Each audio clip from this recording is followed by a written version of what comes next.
Welcome to my channel. Please subscribe.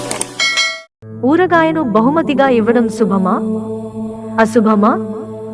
వాస్తవాలు తెలుసుకుని ఇవ్వండి.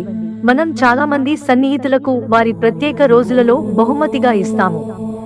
అటువంటి పరిస్థితిలో మేము అవతలి వ్యక్తి ప్రాధాన్యతలను దృష్టిలో ఉంచుకుని బహుమతిని అందిస్తాం.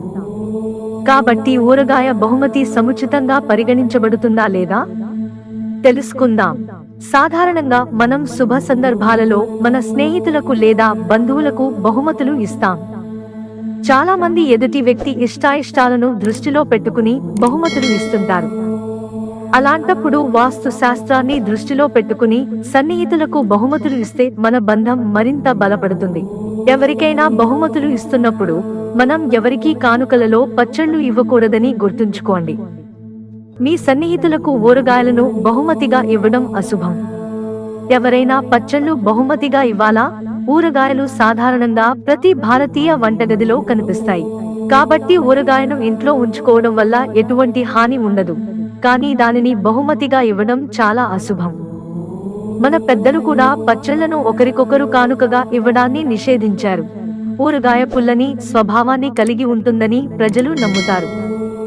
ఊరగాయలు సంబంధ బాంధవ్యాలను చెడగొడతాయి.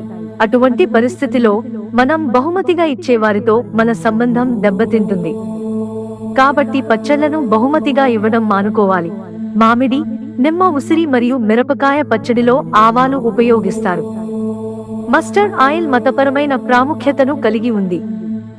శాస్త్రాల ప్రకారం దీపాలను వెలిగించడానికి ఆవాల నూనెను ఉపయోగిస్తారు. ఇది శని దేవుడికి నైవేద్యంగా పెడతారు. అప్పుడు మీరు ఎవరికైనా ఊరగాయను బహుమతిగా ఇస్తే అది మీ జాతకంలో శనిని బలహీనపరుస్తుంది. ఇది మీకు ఆర్థిక నష్టాన్ని కలిగించవచ్చు. జన్మరాశిలో శని క్షీణించినట్లయితే మీ జీవితం అనేక రకాల ఇబ్బందులతో చుట్టుముడుతుంది. మిత్రులారా, మాకు మీ సహకారం అందించడానికి వీడియోను లైక్ చేయండి. ఇంట్రెస్టింగ్ వీడియోస్ కోసం ఛానల్ సబ్స్క్రైబ్ చేసుకోవడం మర్చిపోకండి. ధన్యవాదాలు.